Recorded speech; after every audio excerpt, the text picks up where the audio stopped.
নমস্কার, শুভ সন্ধ্যা।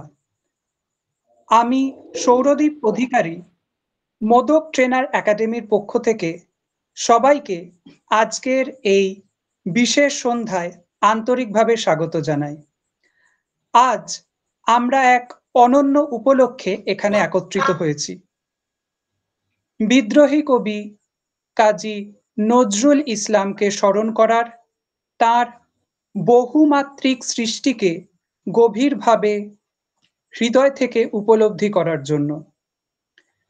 আমাদের আজকের আমারে দেব না ভুলিতে নানা রঙে নজরুল শীর্ষক এই অনুষ্ঠান, যেখানে বিদ্রোহী কবি কাজী নজরুল ইসলামের গান, কবিতা, নাট্যচর্চা এবং মানবিক বাণীকে আমরা ছুঁয়ে দেখতে চলেছি এক নতুন আলোয়। আজকের এই শ্রদ্ধা জ্ঞাপনের সুন্দর সন্ধ্যায় বিশিষ্ট অতিথি হিসেবে রয়েছেন এক অনন্য ব্যক্তিত্ব, বিশিষ্ট শিল্পী শ্রীমতী সোনালী কাজী মহাশয়া। তিনি কেবল কবি পরিবারের একজন সদস্যই নন, নজরুল ভাবনার এক জীবন্ত প্রতিচ্ছবি। তিনি হলেন বিদ্রোহী কবি কাজী নজরুল ইসলামের দৌহিত্রী, কবিতীর্থ চুরুলিয়ার ভূমিজ কন্যা এবং নজরুলের ভ্রাতুষ্পুত্র কাজী রেজাউল করিমের কন্যা, যিনি নজরুল একাডেমির প্রতিষ্ঠাতা। সোনালী কাজী মহাশয়া বড় হয়েছেন নজরুল একাডেমির ছায়ায়, যেখানে প্রতিটি নিঃশ্বাসে কবির ছন্দ আজও বিদ্যমান, প্রতিটি ধ্বনিতে কবির বিদ্রোহী গানের সুর প্রতি মুহূর্তে গুঞ্জরিত হয়। তিনি নিজে একজন সঙ্গীত শিল্পী, বাচিক শিল্পী ও সংগঠক। তার উদ্যোগে প্রতিষ্ঠিত দোলন চাপা নজরুল ফাউন্ডেশন কবিতীর্থ চুরুলিয়া আজ সারা পশ্চিমবঙ্গ এবং ভারতবর্ষ জুড়ে নজরুলের বাণীকে ছড়িয়ে দিচ্ছে অক্লান্তভাবে, প্রতিনিয়ত। এই সন্ধ্যায় তার কণ্ঠে উঠে আসবে সেই আত্মিক সুর, যা বিদ্রোহী কবি কাজী নজরুল ইসলামকে শুধু স্মরণ করবে না, বরং আরো বেশি তাকে আরো একবার আমাদের জীবনের সঙ্গে জুড়ে দেবে বিভিন্ন আঙ্গিকে, বিভিন্ন মাত্রায়, প্রেরণায়, প্রতিবাদে, প্রেমে এবং মানবিকতায়। আসুন আজকের এই বিশেষ সুন্দর সন্ধ্যায় আমরা নিজেদের অন্তরকে উন্মোচিত করি। কাজী নজরুল ইসলামের বাণী আমাদের হৃদয় জুড়ে বেজে উঠুক নানা রঙের ছন্দে। সশ্রদ্ধ অভিবাদন জানাই বিশিষ্ট শিল্পী শ্রীমতী সোনালী কাজী মহাশয়াকে, আমাদের আজকের অনুষ্ঠানের বিশেষ অতিথি। ওনাকে আন্তরিক অনুরোধ এই অনন্য সুন্দর অনুষ্ঠান শুরু করার জন্য। সকলকে ধন্যবাদ।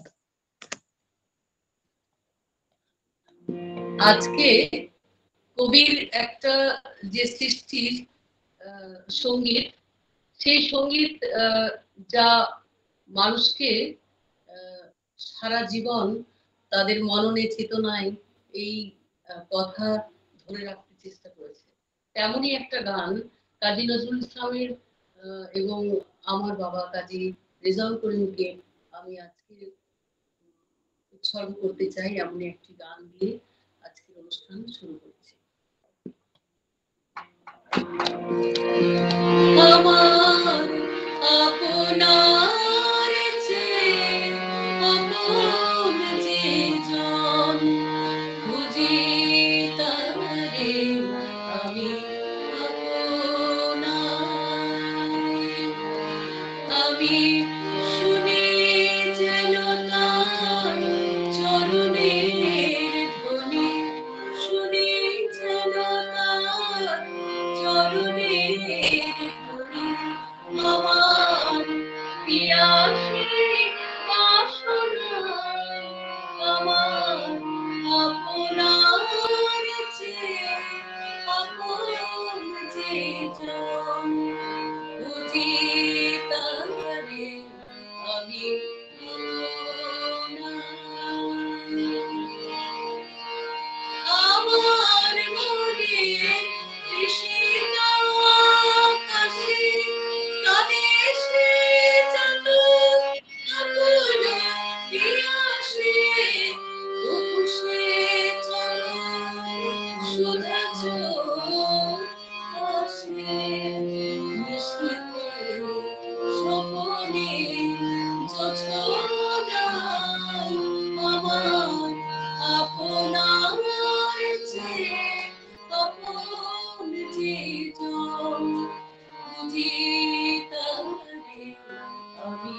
আমি শুনি যেন তার চরণে,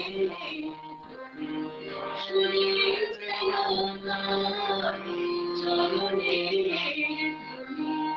আমার প্রিয়াসী আপনার, আমার আপনার যে অমল জীবন, বুঝি তারে আমি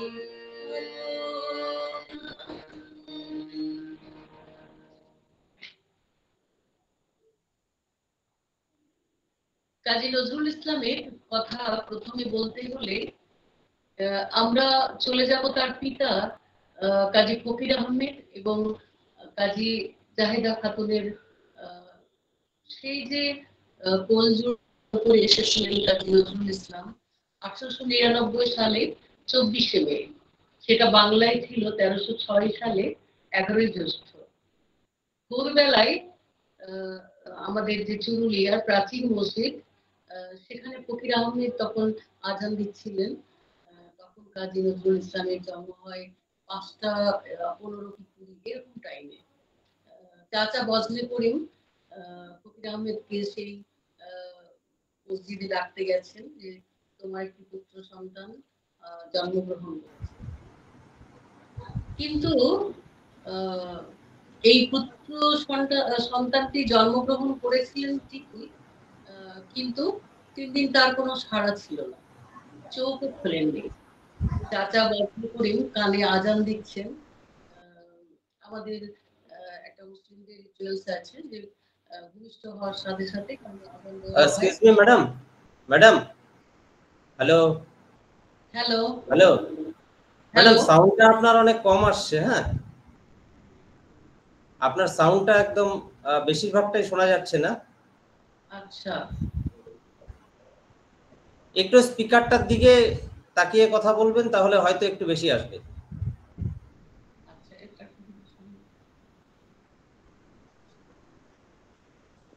এটা না, ওটা না, ওটা না, এটা আবার টেবিল।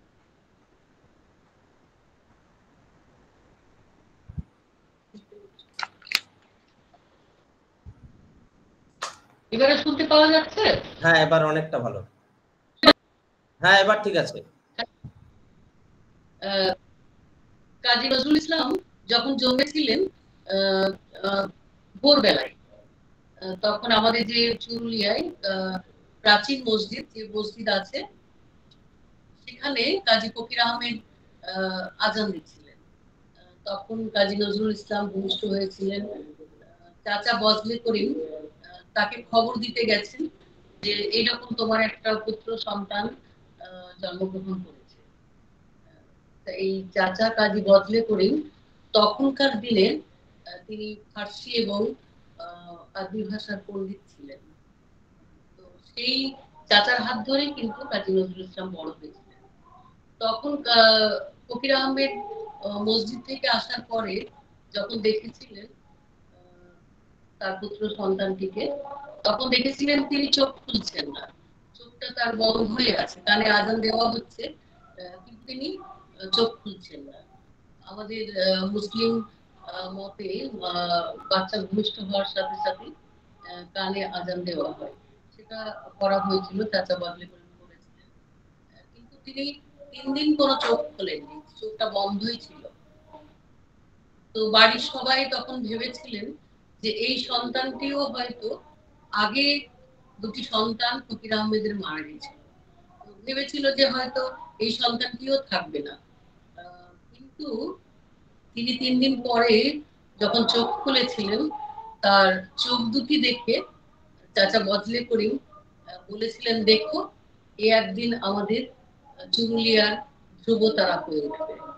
আজকে সত্যি তো তিনি শুধু চুরুলিয়ার নন, সারা ভারতবাসীর কাছে, সারা বিশ্বের কাছে এক বিস্ময়কর প্রতিভা, যা এই কয়লা খনির দেশ চুরুলিয়াকে সমস্ত বিশ্বের কাছে এই কাজী নজরুল ইসলাম চিনিয়ে দিয়ে গেছেন। যে এই কবিতীর্থ চুরুলিয়া রূপে আজকে সেটা পরিচিতি লাভ করেছে। সেই রকম যখন জানতে পেরেছিলেন কাজী নজরুল ইসলাম বড় হয়ে মাত্র 9 বছর বয়সে তিনি একটি কবিতা রচনা করেছিলেন। এই যে তার জন্ম বৃত্তান্তটা শোনার পরে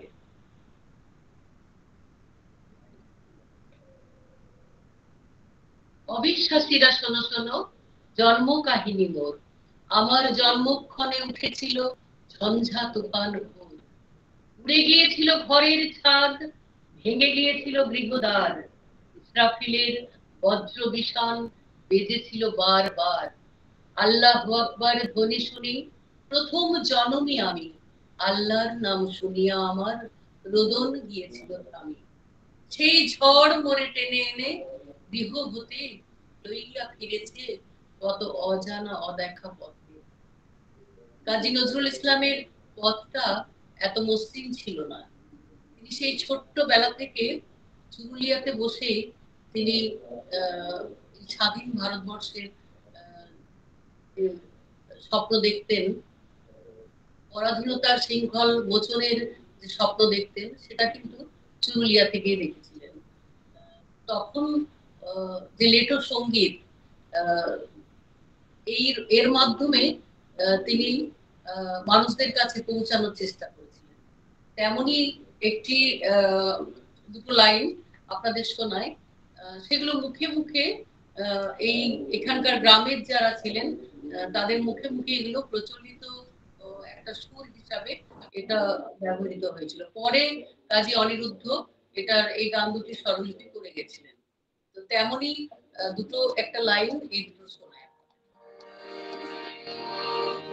আই প্রচন্ড যুদ্ধ দেখই দেখোস্তরে, আই প্রচন্ড যুদ্ধ দেখই দেখোস্তরে, প্রত্যেক বারের পরাজয় লাজনায় অন্তরে, প্রত্যেক বারের পরাজয় লাজনায় অন্তরে, আই প্রচন্ড যুদ্ধ দেখই দেখোস্তরে, আই প্রচন্ড যুদ্ধ দেখই দেখোস্তরে।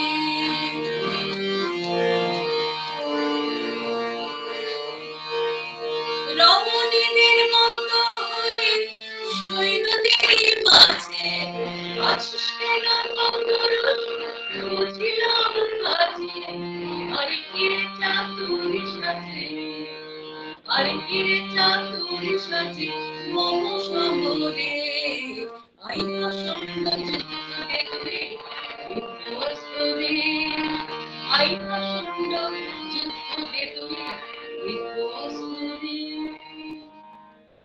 পরের গানে চলে যায়। কাজী নজরুল ইসলাম যে ওই কথাটা বললাম যে চুরুলিয়া থেকে তিনি তখন ভারতবর্ষের স্বাধীনতার স্বপ্ন দেখছেন, এমনই একটা গান। তিনি চুরুলিয়া থেকে এই স্বপ্ন দেখার যে ছোট্টবেলা থেকে তার যে স্বপ্ন, এই গানটা রচনা করেছিলেন। কিন্তু পরে তিনি আবারও অন্য একটা গানে এমন ভাবে তার মর্মবেদনা আমরা পেয়েছি, তিনি চুরুলিয়াতে সেইভাবে আর ফিরতে পারেননি। সেই যে মর্মবেদনা পরে শোনাচ্ছি ওটা, এটা একটা লেটো গান যারা স্বরলিপি কাজী অনিরুদ্ধ করেছে। রবনা কৈলাসপুরে আইন ক্যালকাটা ধরি, রবনা কৈলাসপুরে আইন ক্যালকাটা ধরি, যত সব ইংলিশ ফ্যাশনা মরে নিলাই ফুরি, যত সব ইংলিশ ফ্যাশনা মরে নিলাই ফুরি, রবনা কৈলাসপুরে আইন ক্যালকাটা ধরি।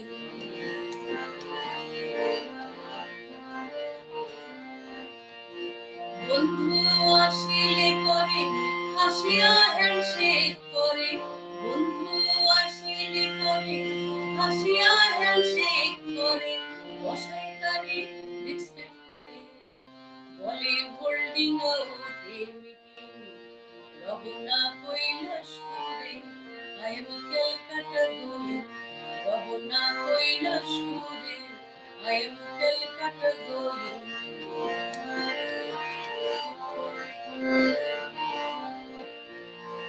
তারপর বন্ধু মিলে ড্রিঙ্কিং হয়তো হলে তারপর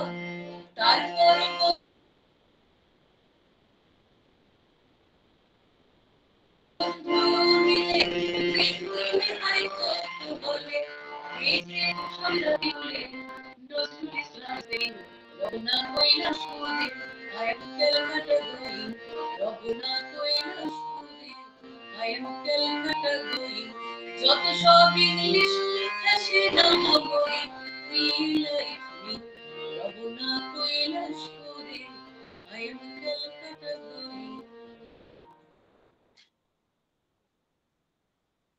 কাজী নজরুল ইসলাম যেমন এই লিটো গানগুলো রচনা করেছিলেন, আবারও তিনি ছোটদের জন্য তিনি বহু গান কবিতা রচনা করেছেন। তার প্রতিবাদী কণ্ঠ এত বিদ্রোহের ঘোষণা করলেও তার মনে কিন্তু একটা শিশু সবসময় বিচরণ করেছে। যেমন বাবুদের তালপুকুরে, হাবুদের ডাল পুকুরে, আবার লিচু চোরও তিনি রচনা করেছিলেন যেমন, তেমনি গান হিসাবে অনেক বাচ্চাদের গান রচনা করেছেন। তেমনি একটি গান প্রজাপতি প্রজাপতি প্রজাপতি প্রজাপতি কোথায় পেলে ভাই এমন রঙিন পাখা কোথায় পেলে ভাই এমন রঙিন পাখা প্রজাপতি প্রজাপতি প্রজাপতি প্রজাপতি কোথায় পেলে ভাই এমন রঙিন পাখা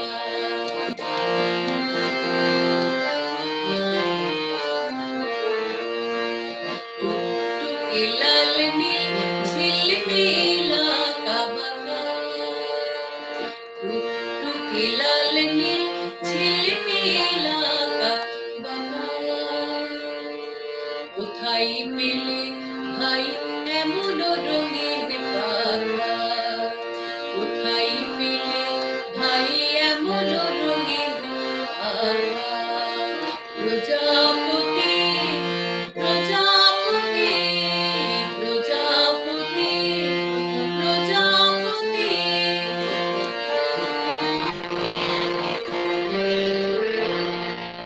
মোর মন যেতে চায় না পাঠশালাতে প্রজাপতি তুমি নিয়ে যাও সাথে করে তোমার সাথে প্রজাপতি তুমি হাওয়ায় নিচে নিচে যাও আর তোমার মতো করে আনন্দ দাও এই জামা ভালো লাগে না এই জামা ভালো লাগে না দাও জামা ওই ছবি আঁকা কোথায় পেলে ভাই এমন রঙিন পাখা প্রজাপতি প্রজাপতি প্রজাপতি প্রজাপতি কোথায় পেলে ভাই এমন রঙিন পাখা আপনারা আর কি শুনতে চান? একটু আমি শুনতে পেলে ভালো লাগতো আমার।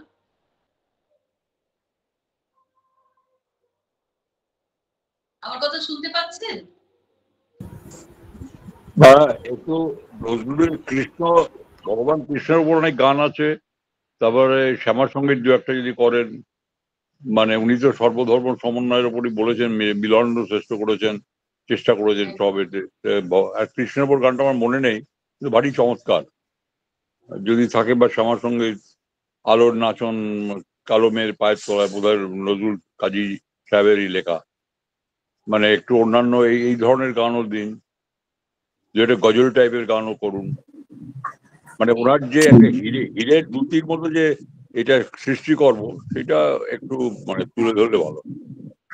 হ্যাঁ, সোনালী দাদা দেখছি, বরুণ দা।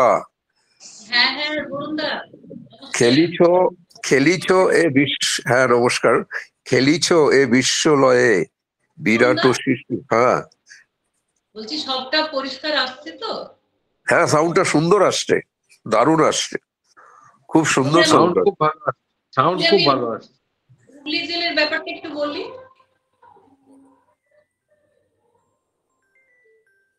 কাজী নজরুল ইসলাম হুগলি জেলে ছিলেন। তিনি তো আপনারা সবাই জানেন যে যেখানে একটি কবিতা আনন্দময়ীর আগমনে, এই কবিতাটার জন্য তাকে 1 বছর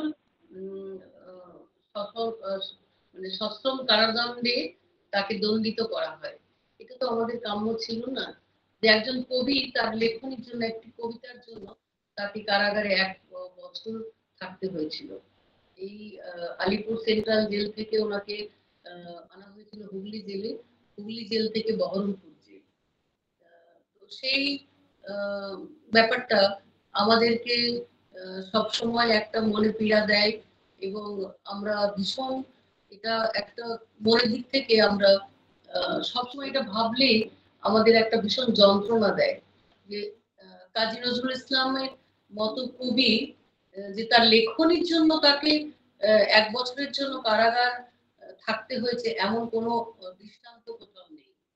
তো কাজী নজরুল ইসলাম হুগলি জেলে বসে লিখেছিলেন, আজ সৃষ্টি সুখের উল্লাসে মোর মুখ আসে মোর চোখ। আর একটা লিখেছিলেন, শিকল পরা ছল মোদেরই, শিকল পরা ছল। এই দুটি ওখানে বসে রচনা করেছিলেন। তারপরে যখন তিনি জেল থেকে ছাড়া পেয়েছিলেন তখন উনি উঠে এসেছিলেন গ্রেস কটেজে, এখন যেটা গ্রেস কটেজ, কৃষ্ণনগরে উঠেছিলেন। সেখানে বুলবুলের জন্ম হয়েছিল এবং বুলবুলের বসন্ত রোগে বুলবুল ওখানে মারা গেছিলেন। বুলবুলের বয়স ছিল 3 বছর। তো সেই কাজী নজরুল ইসলামের এই যে জীবনের একটা ট্র্যাজেডি, আমরা সবাই জানি সেটা। বুলবুলকে তিনি কোনোদিন ভুলতে পারেননি, কারণ বুলবুলের চোখে উনি নিজেকে দেখতে পেতেন। সেই জন্য বুলবুলকে তিনি ভীষণভাবে আঁকড়ে রেখেছিলেন। তো আমি আমার বাবা জ্যাঠাদের কাছে শুনেছি এই ঘটনাটা। একবার ব্রিটিশ গভর্নমেন্ট তার বাড়ি তল্লাশি করেছিলেন। তো তখন তিনি সব জিনিসপত্রই ছেড়ে দিয়েছিলেন, কিছুই তো নেই তার পার্থিব জিনিস। তো সব দেখো একটি কিছুই নেই, একটা হারমোনিয়াম এইসব ছাড়া আর কিছুই নেই। একটা কিন্তু একটা বাক্স তিনি বারে বারে সেটাকে মানে আগলে রাখছেন।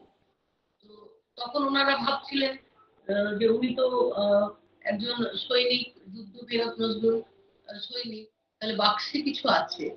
সেই জন্য এই যারা তল্লাশি করতে এসেছেন তারা ভাবছেন হয়তো কোনো একটা সম্পদ বা অস্ত্র কিছু পেয়ে যাবে, কিন্তু তিনি ওটাকে ভীষণভাবে আঁকড়ে রাখার চেষ্টা করছিলেন।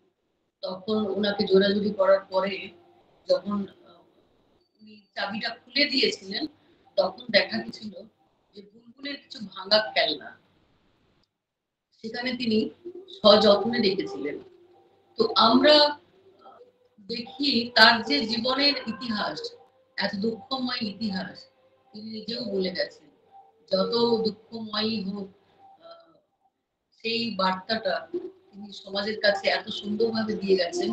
দুঃখের মাঝেও তার যে সৃষ্টি, তার যে ভাবনা এত মানুষকে জাগ্রত করে রেখেছে কাজী নজরুল ইসলাম। আমরা সেই কাজী নজরুল ইসলামকে আজকে স্মরণ করছি এনআরবি নিউজের মাধ্যমে। আমার অত্যন্ত একজন অভিভাবক, কলকাতার বরুণ চক্রবর্তী সাংবাদিক, কবি আমাকে এখানে যোগাযোগ করে দিয়েছেন। আমি আনন্দিত এবং গর্বিত। তো সেই রকমই যখন বুলবুল আর কি চলে গেছে, তারপরে তিনি এই গানগুলি রচনা করেছিলেন। তেমনই একটি গান,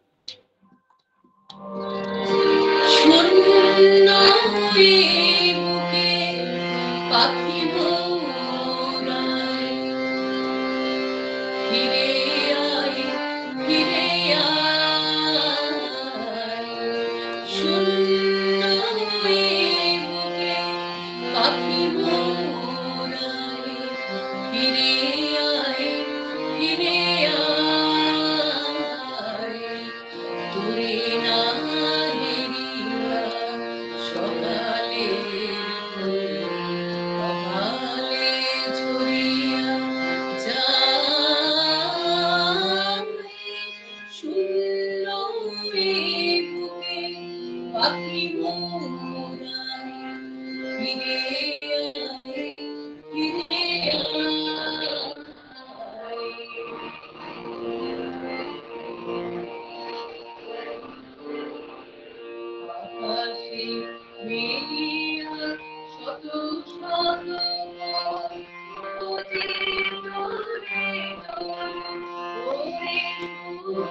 তোর তরি বনে উঠিয়াছে জল, উড়াই লতা ধুলাই।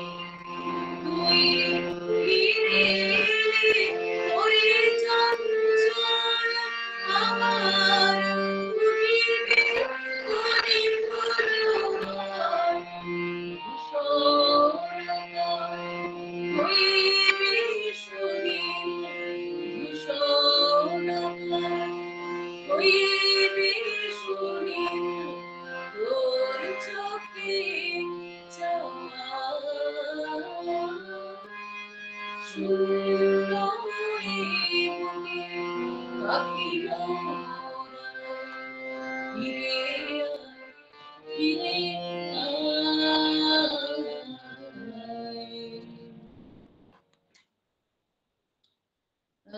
কাজী নজরুল ইসলামের তো কথা অনেক বলছি। আজকের এই অনুষ্ঠান আমাদের প্রাণের কবি, সাম্যের কবি, মানবতার কবি, প্রেমিক কবি, মাটির কবি, মানব চেতনার মহাপুরুষ কবি, তেমনি একটা মানুষকে নিয়ে আজকে আমরা এনআরবি নিউজ, গান্ধী আছেন, বন্ধুরা আছেন, শাহনারা খাতুন আছেন, সবাইকে আমাদের কাজী পরিবারের পক্ষ থেকে, চুরুলিয়া কাজী পরিবারের পক্ষ থেকে অসংখ্য ধন্যবাদ এবং ভালোবাসা, অভিনন্দন। আমরা আবারও চলে যাই তার একটি দিক। আমরা তো শুধু তার মানে প্রতিবাদী কণ্ঠ, বিদ্রোহ ঘোষণা, অন্যায় অত্যাচারের বিরুদ্ধে তার যে ঘোষণা মানুষের কাছে পৌঁছে গেছে, কিন্তু আদ্যপান্ত তিনি যে একজন প্রেমিক নজরুল ছিলেন সেটা হয়তো আমরা অনেক সময় ভুলে যাই। তো সেই রকমই একটি কথা আপনাকে বলতে চাই। একবার কাজী নজরুল ইসলাম একটা রেকর্ড কোম্পানিতে বসে আছেন সব বন্ধুদের নিয়ে। এক বন্ধু তিনি বলে উঠলেন, আচ্ছা কাজীরা, আজকে যদি আমরা লটারিতে কিছু টাকা পাওয়া যায় তাহলে আমাদের প্রেমিকাদের কি দিয়ে সাজাবো? কাজী নজরুল ইসলাম কিছু বলেননি। সবাই কিন্তু বলছেন এই খাট, পালং, এই কানের সোনা, গলার হার আমরা কিনবো। ওইটুকু টাইমের মধ্যে ছোট্ট একটা কাগজে তিনি তার মালাকে তখন লিখে ফেলেছেন তার প্রেমিকার জন্য, মোর প্রিয়া হবে এসো রানী, দেব উপায় তারাই ফুল। মোর প্রিয়া হবে এসো রানী, দেব উপায় তারাই ফুল। মোর প্রিয়া হবে এসো রানী, দেব উপায় তারাই ফুল। দুলাভ তৃতীয়া তিথি ঝইতে চালিল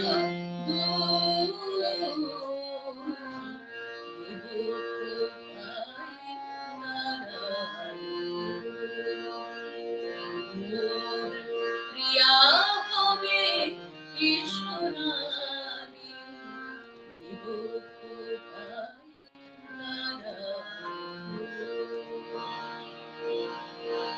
করণে দুলাভ তৃতীয়া তিথি ঝইতে চালিল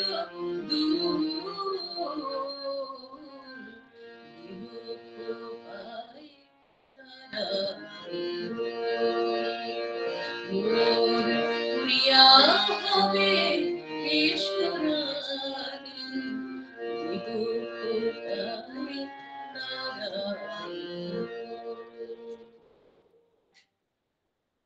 আমরা এমনই একজন প্রেমিক কবিকেও আমরা পেয়েছিলাম। আমরা পরের কথায় আসি, যেটা হচ্ছে কাজী নজরুল ইসলাম যখন কৃষ্ণনগরে রয়েছেন 1930 থেকে 33, তার মধ্যে একটি কবিতা তিনি রচনা করেছিলেন, যেটা 1930 সালে, বাংলাদেশ কবিতাটি, কিন্তু তখনও দেশ ভাগ হয়নি, কিন্তু বাংলাদেশ কথাটা তার কবিতার মধ্যে এসে গেছিল। আমরা সেই কবিতাটা আপনাদের সামনে আমি একটু শোনাতে চাই। বাংলাদেশ, কাজী নজরুল ইসলাম। নম নম নম বাংলাদেশ মম, চির মনোরম চির মধুর, বুকে নিরবধি বহে শত নদী, চরণে জলধীর বাজে নূপুর। নম নম নম বাংলাদেশ মম, চির মনোরম চির মধুর। গ্রীষ্মে নাচে বামা কাল বসে কি ঝড়ে, সহসা বর্ষাতে কাঁদিয়া ভেঙে পড়ে। শরতে হেসে চলে শেফালিকা তলে, গাহিয়া আগমনী গীতি বিধুর। নম নম নম বাংলাদেশ মম, চির মনোরম চির মধুর। হরিত অঞ্চল হেমন্তে দুলায়ে, ফেরে সে মাঠে মাঠে শিশির ভেজা পায়ে। শীতের অলস বেলা পাতা ঝরার খেলা, ফাগুনে পড়ে সাজ ফুলবধূর। নম নম নম বাংলাদেশ মম, চির মনোরম চির মধুর। এই দেশের মাটি জল ফুলে ফলে, যে রস যে সুধা নাহি গো মণ্ডলে। এই মায়ের বুকে হেসে খেলে সুখে, ঘুমাবো এই বুকে স্বপ্নাতুর। নম নম নম বাংলাদেশ মম, চির মনোরম চির মধুর। নম নম নম বাংলাদেশ মম, চির মনোরম চির মধুর। কারণ আপনারা হয়তো এই কবিতাটার মধ্যে খুঁজে পেয়েছেন যে বাংলাদেশ কথাটা পরে যখন দেশ ভাগ তো তখন হয়নি, কিন্তু এই বাংলাদেশ কথাটা আমাদের পরবর্তী রাষ্ট্রপতি বাংলাদেশ নামকরণ হয়েছে। এবং সব থেকে একটা বিষয় যে চুরুলিয়ার সন্তান কাজী নজরুল ইসলাম, তিনি রয়ে গেলেন বাংলাদেশে। তার যে ভালোবাসার জায়গা, এই শস্য শ্যামলা যে জায়গা, ওখানে তিনি বাড়ি বাড়ি ছুটে গেছেন, তো সেখানে তিনি রয়ে গেলেন। আর কুমিল্লায় বাড়ি, কুমিল্লার তেওতা গ্রামে বাড়ি, কুমিল্লা সেনগুপ্ত, তিনি রয়ে গেলেন চুরুলিয়ায়। যখন কুমিল্লা সেনগুপ্ত অসুস্থ ছিলেন, আপনারা সবাই জানেন, তিনিও তার কোমর থেকে নিচের দিকটা তার প্যারালাইসিস হয়ে গেছিল, তিনি ছিলেন। তো তিনি যখন খুব অসুস্থ, আমার বাবা কাজী রেজাউল করিম, আমার জ্যাঠা কাজী মজার হোসেন কাজী সব্যসাচীকে জিজ্ঞেস করেছিলেন যে আচ্ছা চাচিমা কোথায় থাকবেন বলেছেন। তখন সব্যসাচী বাবাদের বলেছিলেন যে মা চুরুলিয়ায় থাকতে চায় ওপারে চলে যাওয়ার পরে। কারণ মায়ের একটা ধারণা আছে বা আছে এটা মনের মধ্যে যে চুরুলিয়ায় তো নিশ্চয়ই তোমার বাবার কেউ আনা হবে, তো আমরা দুজনে পাশাপাশি থাকবো। কিন্তু সেটা তো হয়নি, তিনি রয়ে গেছেন ওপারে। তিনি বাংলাদেশের মেয়ে, তিনি রয়ে গেলেন চুরুলিয়ায়। এই যে সেতু বন্ধন করে দিয়ে গেছেন দুই দেশের, আমাদের তো আমাদের সমস্ত বাঙালি জাতির এই বন্ধনটা রক্ষা করার দায়িত্ব আমার মনে হয় থাকা উচিত। অন্নদা শঙ্কর রায় তাই বলেছিলেন, ভুল হয়ে গেছে বিলকুল, আর সব ভাগ হয়ে গেছে, ভাগ হয়নি কোনো। এই ভুলটুকু নিয়ে বেঁচে থাক, একজনই বাঙালি আছে, দুর্গতি তার খুঁজে যা। তো কাজী নজরুল ইসলামের কে আমরা মনে করি তিনি দুঃখ দুর্দশায় তার অনেকটা সময় এবং মস্তিষ্কের যে একটা চাপ, সেটাও অনুভব হয়েছিল। এই অল্প সময়ে বা মাত্র 22 বছরের জীবনে, লেখনের জীবনে তিনি এত কিছু দিয়ে গেছেন। আমরাও তাকে বিশ্বকবি রূপে আমরা তাকে বরণ করে নেব। কারণ এত কম সময়ে তার 3,500 গান, তার কবিতা, তার উপন্যাস, নাটক, কোনো দিকেই তিনি কিছু বাকি কিছু নেই। তো আমরা একটু অন্য জায়গায় চলে যাই। কাজী নজরুল ইসলামের একদিক যেমন শ্যামা সঙ্গীত তিনি রচনা করেছেন, আবার একদিকে ইসলামী সঙ্গীতও রচনা করেছেন। এই যে দুই সম্প্রদায়ের মধ্যে একটা মেল বন্ধন আনার চেষ্টা করেছেন, তিনি জীবন দিয়েও দেখিয়েছেন এই প্রমীলা সেনগুপ্তকে বিয়ে করে। তো এত যুগ আগে এমন একটা ঘটনা ঘটানোর স্পর্ধা কাজী নজরুল ইসলামই হয়তো দেখিয়েছিলেন। এবং প্রমীলা সেনগুপ্তর মা গিরিবালা দেবী, তিনিও একজন বিধবা মহিলা ছিলেন, কিন্তু তিনিও এই স্পর্ধা দেখিয়েছিলেন। এরকম একটা মুসলিম পরিবারে তার মেয়েকে কলকাতায় এনে তিনি বিবাহ দিয়েছিলেন, এবং যে যার ধর্ম পালন করবে এমনই সেই সেটাতে একটা উল্লেখ আছে। তো আমরা গর্ব অনুভব করি এত যুগ আগে কাজী নজরুল ইসলাম যে ভারতবর্ষের মাটিতে যে সাম্প্রদায়িক সম্প্রীতির যে বীজ উপড়ে ফেলতে চেয়েছিলেন তার গানে কবিতায়, আমরা এখনো তাকে সেলাম জানাই এবং মনে মনে লালন করি। তার উত্তরসূরি হিসাবে ঈশ্বরের কাছে সবসময় মাথা নত করে থাকি, এমন একটা পরিবারে আমাদের জন্ম দিয়েছেন।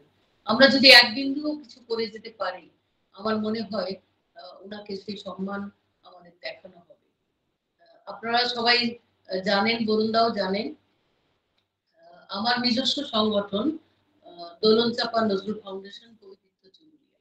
কিন্তু আমরা ছোটবেলা থেকেই বড় হয়েছি চুরুলিয়ায় নজরুল একাডেমির ছত্রছায়ায়, যেটি আমার বাবা কাজী রেজাউল করিম এবং আমার জ্যাঠা কাজী মজার হোসেন এবং চুরুলিয়ার আপামর জনসাধারণের প্রচেষ্টায় এই নজরুল একাডেমি গড়ে উঠেছিল 1958 সালে 12ই এপ্রিল।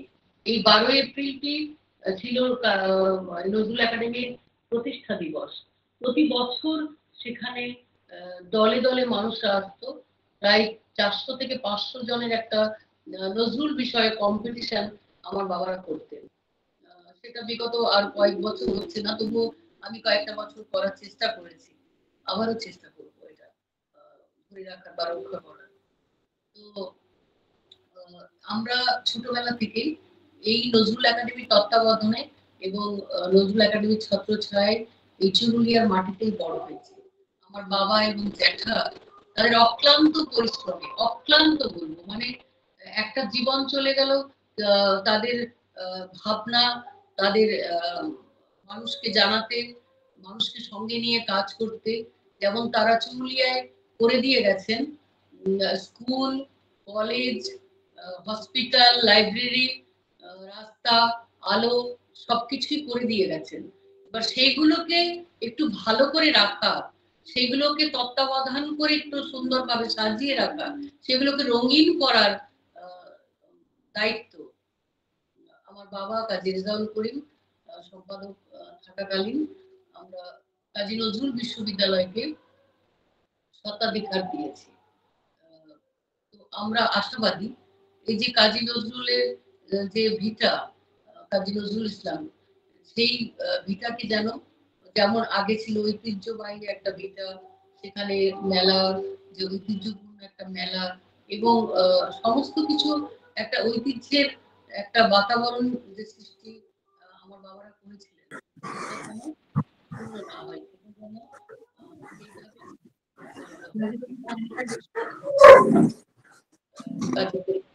পক্ষ থেকে দেখা হয়। কারণ আমরা চাই এটা করুক এবং অনেক মানুষ আসুন, যেখানে প্রতিদিনের নজরুল প্রতিদিন তার জন্মদিনের পদগুলি করুক। ভুবনডাঙ্গা যদি শান্তিনিকেতন হতে পারে, তাহলে চুরুলিয়াও একদিন নজরুল তীর্থ গড়ে উঠবে, এই আশা রেখেই শতাধিকার চেষ্টা করে চলেছে, তাদেরকেও সহযোগিতা করার। দেখা যাক এখন বলবে। আমরা চলে যাচ্ছি কোনো একটা জায়গায়, কাজী নজরুল ইসলাম আচ্ছা, আমি একটু এবং ইসলামী সঙ্গীত। সোনালি, হ্যালো, হ্যাঁ সোনালি, হ্যাঁ বলো। তোমার গানটা হবে, তোমার গানের আগে আমি একটু বলি, তোমার কথা শুনতে শুনতে এতটা মোহিত হয়ে গিয়েছিলাম, এবং এতটা মুগ্ধতা তুমি ছড়িয়ে দিলে। দেখো, 1958 সালে 57-58 সাল থেকে তোমার বাবা জ্যাঠারা যেভাবে অক্লান্ত পরিশ্রম করে তাদের জীবনটাই নিবেদিত প্রাণ হয়েছিল যে কাজী নজরুলের স্মৃতিটাকে রক্ষা করার দায়বদ্ধতা গ্রহণ করেছিলেন। আবহমান বাংলায় শুধু নয়, আমরা ভারতবাসীর কাছে এই প্রার্থনা রাখি, দাবি রাখি যে কবিতীর্থ নজরুল যেন একটা আদর্শ গ্রাম হয়ে ওঠে। আজও কিন্তু অনেকটা পিছিয়ে রয়েছে, যতটা উন্নত হওয়ার কথা ছিল, যতটা ডেভেলপ হওয়ার কথা ছিল, কিন্তু ততটা হয়ে ওঠেনি।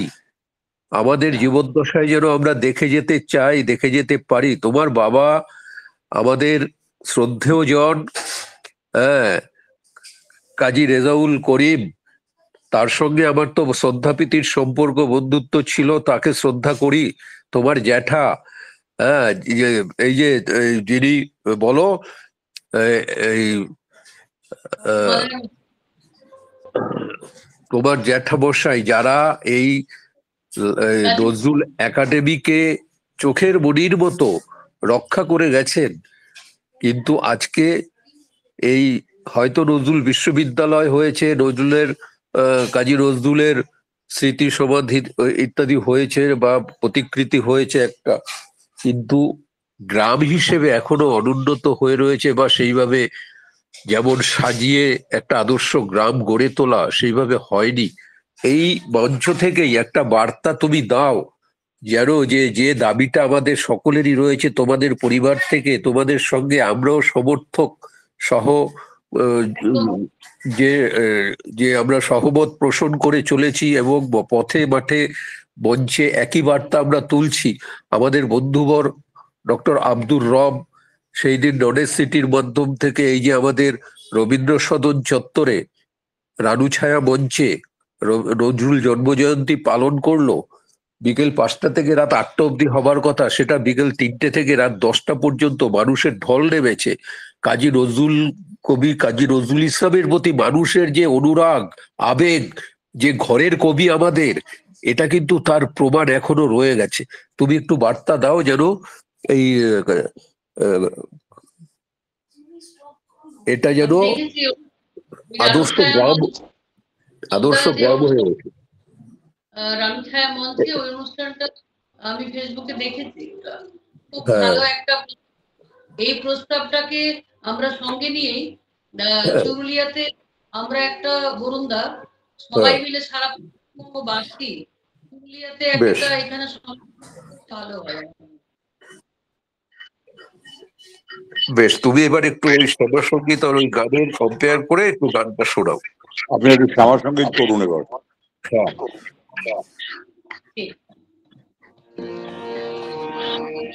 আমার কালো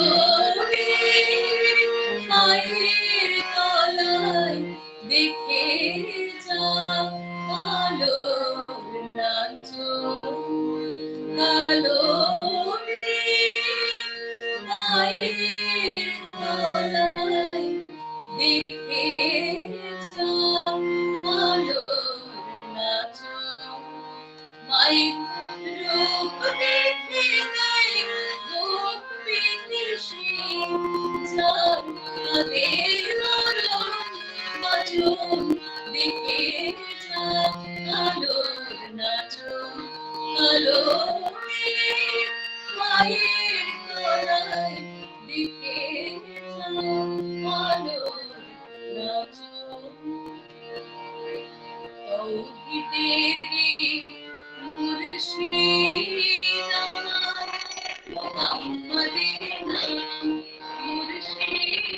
মোহাম্মদের নাম তৌহিদেরি মুর্শিদ আমার মোহাম্মদের নাম মুর্শিদ মোহাম্মদের নাম ওই নাম জপলে বুঝতে পারে খোদাই কালাম মুর্শিদ মোহাম্মদের নাম মুর্শিদ মোহাম্মদের নাম তৌহিদেরি মুর্শিদ আমার মোহাম্মদের নাম মুর্শিদ মোহাম্মদের নাম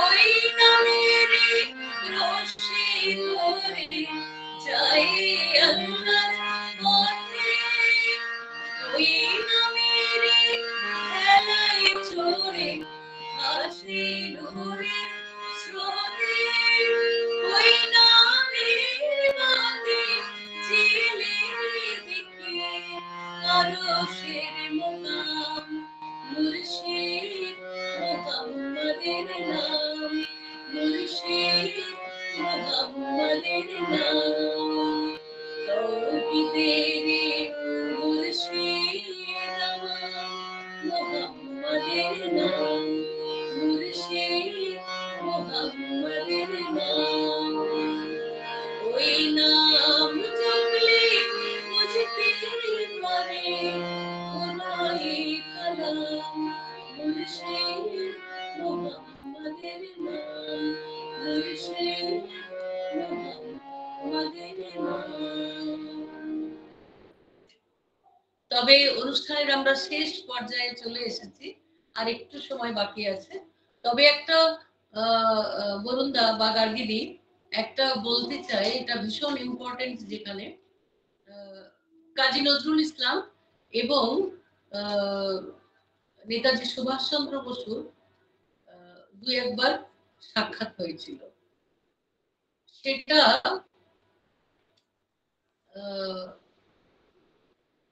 আমাদের কাছে ভীষণ একটা গর্বের বিষয়। দুজনেই তখন দেখছেন স্বাধীন ভারতবর্ষের স্বপ্ন, কিন্তু বাস্তবে কি সেটা হয়েছিল? 1939 সালে নেতাজি সুভাষচন্দ্র বসু অন্তর্ধান হয়ে গেলেন। কাজী নজরুল ইসলাম 41 বছর বয়সে তার বাপ মৃত্যু হয়ে গেল 1942 সালে। তো সেই পর্বটা আমাদের কাছে যেমন গভীর পীড়া দেয় এবং সবসময় একটা মানব চেতনায় আঘাত করে। দুজনই এত ভারতবর্ষকে একটা স্বাধীন ভারতবর্ষ দেখতে চেয়েছিলেন, কিন্তু দুজনই দেখতে যেতে পারেনি 1947-এর সেই স্বাধীনতা। কিন্তু যে বার দুয়ের দেখা হয়েছিল, তখন নেতাজি সুভাষচন্দ্র বসু কাজী নজরুল ইসলামদের কাছে একটি কবিতা তিনি বলেছিলেন যে এই কবিতাটা আমরা আপনার কাছে নিচ্ছি, সেটা তো সেই সময় তরুণ সমাজকে উজ্জীবিত করবে। সেই কবিতাটা হচ্ছে: দুর্গমগিরি কান্তার মরুদুস্তর পারাবার, লঙ্ঘিতে হবে রাত্রি নিশীতে যাত্রীরা হুঁশিয়ার। দুলিতেছে তরি, ফুলিতেছে জল, ভুলিতেছে মাঝি পথ, ছিড়িয়াছে পাল, কে ধরিবে হাল, আছে কার হিম্মত? কে আছো জোয়ান, হও আগুয়ান, হাকিছে ভবিষ্যৎ। এ তুফান ভারী, দিতে হবে পারি, নিতে হবে তরি পার। দুর্গমগিরি কান্তার মরু দুস্তর পারাবার, লঙ্ঘিতে হবে রাত্রি নিশীতে যাত্রীরা হুঁশিয়ার। হাসির মন দুর্গমগিরি কান্তার মরু দুস্তর পারাবার, লঙ্ঘিতে হবে রাত্রি নিশীতে যাত্রীরা হুঁশিয়ার। ভুলিতেছে তরি, ফুলিতেছে জল, ভুলিতেছে মাঝি পথ, ছিড়িয়াছে পাল, কে ধরিবে হাল, আছে কার হিম্মত? হাসির মঞ্চে জীবনের জয়গান আসে আলো দাঁড়াইছে তারা হইবে কোন বলিদান আজি পরীক্ষা যাবে অথবা যাবে করিবে প্রাণ দুলিতেছে তরে দুলিতেছে জল কান্নারে হুঁশিয়ার দুর্গম গিরি কান্তার বল দুস্তর পারাবার হে লঙ্ঘিতে হবে রাত্রি নিশীথে যাত্রীরা হুঁশিয়ার। তো কাজী নজরুল ইসলামের এই গানটি তিনি রণসঙ্গীত হিসাবে তখন তরুণদের উজ্জীবিত করার জন্য এই গানটি তিনি কাজী নজরুল ইসলামের কাছে চেয়েছিলেন। আর সময় নেই বেশি, তবুও একটি কবিতা যেখানে কিছু না বললে, এই কবিতাটা না বললে আমার জীবন কখনো সম্পূর্ণ হয় না। যেমন রবীন্দ্রনাথ ঠাকুরের নিঝড়ের স্বপ্নভঙ্গ, তেমনি কাজী নজরুল ইসলামের বিদ্রোহী কবিতা, তার 40 লাইন, যা এই কবিতাটিতে তিনি আমি কথাটি 137 বার উচ্চারণ করেছেন। যে যখন বলবে এই কবিতাটা সে তখন কিন্তু আমি সেই কবিতাটা আমির মধ্যেই থাকবে।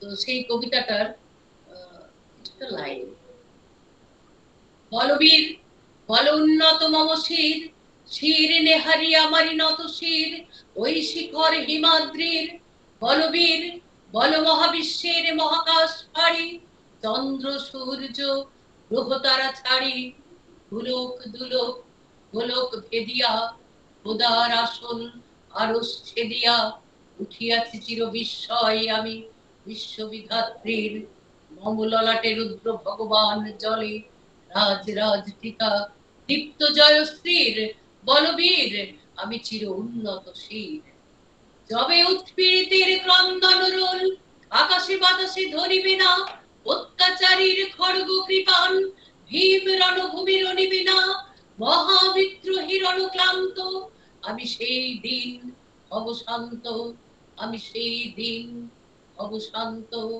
আমি সেই দিন অবশান্ত। আবারও কখনো তিনি তার প্রতিবাদী কণ্ঠ কখনো তিনি ঈশ্বরের কাছে সমর্পিত করেছেন। দাও সূর্য দাও ধৈর্য হে উদারনাথ দাও দাও প্রাণ ভীতি নিষিধের ঊর্ধ্বে স্থির রহি যেন চির উন্নত শির যাহা পাই যেন জয় করে পাই গ্রহণ না করি দান হে সর্বশক্তিমান হে সর্বশক্তিমান হে সর্বশক্তিমান। নমস্কার, সবাই ভালো থাকুন, সবাই একটুখানি একটা কথা শুধু বলতে চাই, যদি একবার আপনি একটু বাগিচায় বুলবুলি এই গানটা গান। কোনটা? বাগিচায় বুলবুলি। আচ্ছা, ওটা 2 লাইন দিয়ে দিচ্ছি। আপনি একটু 5-10 মিনিট বেশি নিলে ক্ষতি নেই।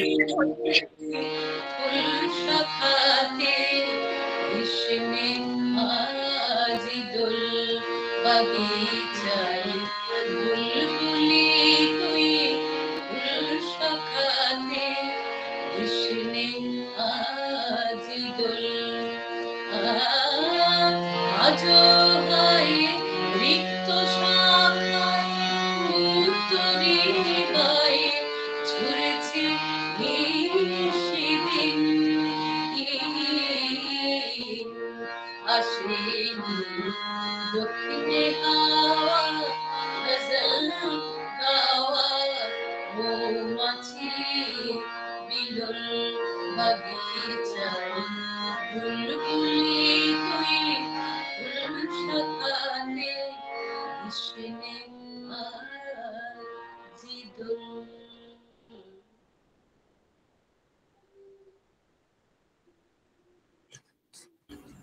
আবারও আপনাদের চুরুলিয়া কাজী পরিবারের পক্ষ থেকে গার্গিদি আর একজন মানুষ আছেন আমাদের পরিবারের পক্ষ থেকে, এবং বরুণদাকে, শাহানারাকে, সবাইকে এবং সমস্ত দর্শক যারা আজকে অনুষ্ঠানটি দেখলেন, এনআরবি নিউজের পক্ষ থেকে আজকে আমি সবাইকে অভিনন্দন জানাই।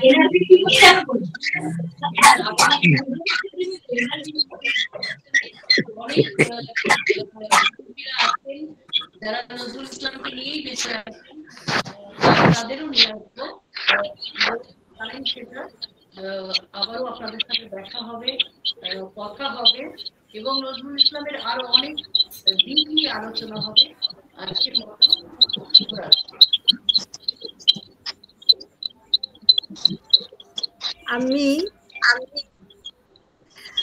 আমি যে কথাটা বলতে চাইছি, আজকে অনুষ্ঠানটা আপনি শুধু করলেন না, আপনি সেই তীর্থভূমিতে বসে করেছেন চুরুলিয়া থেকে, এর জন্য অনেক ধন্যবাদ। হ্যাঁ, আর এর জন্য আমরা ধন্যবাদ জানাই। চুরুলিয়ার মাটি থেকে আজকে আপনাদের সাথে সংযোগ হয়েছে কবির মাটি থেকে। হ্যাঁ, সেই জন্য অনেক ধন্যবাদ আপনাকে। আর মানে আমাদের শুভানুধ্যায়ী বরুণ চক্রবর্তী মহাশয়কেও অনেক ধন্যবাদ জানাচ্ছি যে আমরা তার জন্যই আজকে এটা শুনতে পেলাম। আচ্ছা, এবারে কেউ যদি কিছু বলতে চান। আমি একটু বলতে চাই, বলা যাবে?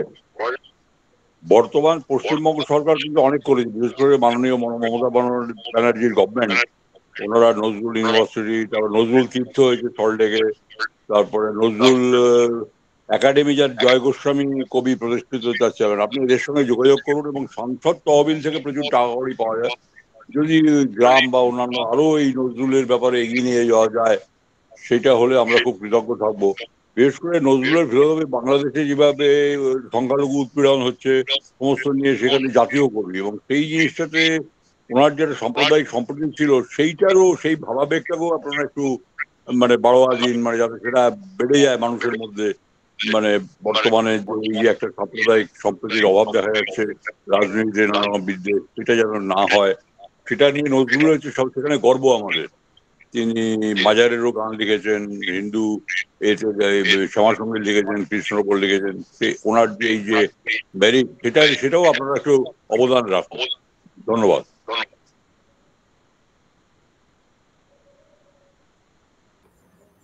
তিনি তো সম্প্রীতির বার্তা দিন আগেই তিনি দিয়ে গেছেন। এই বার্তা যেটা হচ্ছে, এটা করে শেষ করে দিই আজকে। হ্যাঁ,